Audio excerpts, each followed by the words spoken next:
joined by Hikaru Nakamura, the winner of the match against Wesley. So big congratulations, Hikaru. Thank you so much. It was a tough match, but I found a way to win the one game that mattered. Definitely. Take us through, first of all, your thoughts behind the bidding in the Armageddon there.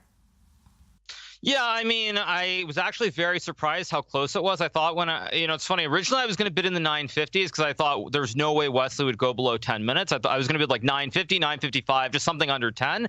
But then I'm like, okay, I'll go as low as I can because why leave it to chance that somehow he bid? So basically in my mind, I was thinking, how much time am I willing to give him? Like if I have to play with the white pieces, how much time am I at the point where it's like, if I can't beat him with white, then it's like, so be it. And I basically thought it was 9.5 minutes or a 5.5 minute time advantage, which is how I came up with 928. And yeah, he bid 944. I think whoever got the black pieces, if they survived the opening, was going to have great chances to move on. And it just happened to be me. Yeah. So you basically bid on your limit there with 928?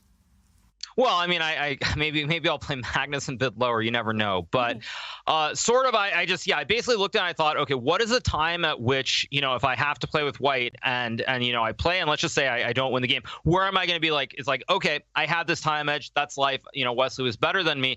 And I put it at 5.5 minutes. So I wouldn't say it's necessarily the max against Magnus, but at least for Wesley, that was my thought process and it worked out. So I'm pleased. Definitely. It was a big upset, though, in the start of the game. Some technical issues, increments started running. Wesley, when you restarted the game, chose another opening. What was going through your head there? I mean, I had the same situation in the qualifiers. I mean, I played against, I think, Dubov, I think it was, and I played Dubov in the second, I think, rapid game, and I played like E4, C5, Knight 3, E6, and then they aborted the game, and then we started again. And it's, to me, if the moves have been played and it's not like one side is winning or losing, I don't know. It seems really feels like one of those unwritten rules that you don't just suddenly play a different opening. At least that's my attitude, because I did consider it when I played Dubov. I thought, okay, maybe I'll just play D4, something different, because I've seen these playing something. It was like, I mean, you've played the moves, so you shouldn't really take them back. So that's just my personal opinion. I don't really feel like it's correct, but it's what it is. And when you're doing online chess, obviously things can get a little bit wild.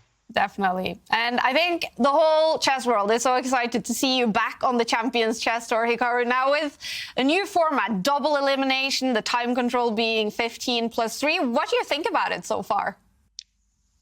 I mean, the format is great because now I'm in the top 3, I think, so I definitely qualify for the next tournament, which makes me very, very happy. Yeah, overall, it's very similar to previous years in the knockout phase. I mean, I think double elimination definitely makes it more interesting. You can have like a bad day and come back and still win the whole event. So for the fans, I think it's better. And yeah, it's kind of crazy to be in this situation, but that's what it is. Yeah. And Hikaru, you and Wesley always neck and neck. And you often play this Berlin draw. So what was going through your mind heading into Game 4, making that draw? Was it for the memes?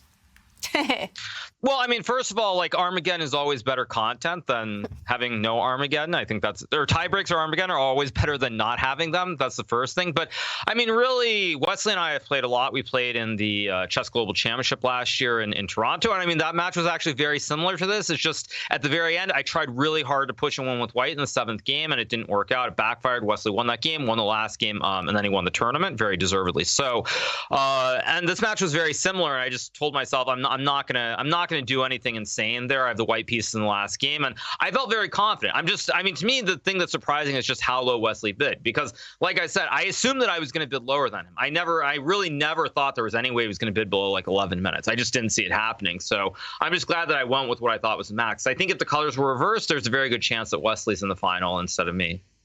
But it is you in the winners final against Magnus Carlsen tomorrow, Hikaru. What's going to be your strategy and plan heading into that big match? I mean, no strategy, no plan. This is pretty much a vacation from far worse things that are going on in my life right now, or far more depressing things, shall we say. So for me, I mean, this is almost a vacation getting to play chess. So I'm just enjoying it as much as I can. How difficult is it when stuff is going on in your personal life to be able to focus in a mental sport like chess? Well, the first thing is that, luckily I seem to be pretty decent at this game called chess, especially in rapid and blitz formats. And that definitely helps a lot because I mean, like yesterday, for example, I basically was just pounding nothing but caffeine for about 10 hours or so, maybe not 10 hours, but like right up until I played against Gukesh. Life is what it is. People pass on, things happen, that's how it goes. But for me, I think really it's just finding the joy in playing chess and separating or compartmentalizing things, and just you just try to play. And for me, I think as I said, luckily I seem to have pretty set openings, I seem to be fairly decent at it, and it definitely helps when you can kind of just play on feel as opposed to having to waste hours or weeks or months about on preparation. And Magnus obviously knows about that all too well, so it's what it is. Hikaru, we're sending warm thoughts towards you and your family, and wish you best of luck in the winners' final tomorrow. Thank you so much, you guys. Appreciate it. Thank you for joining us.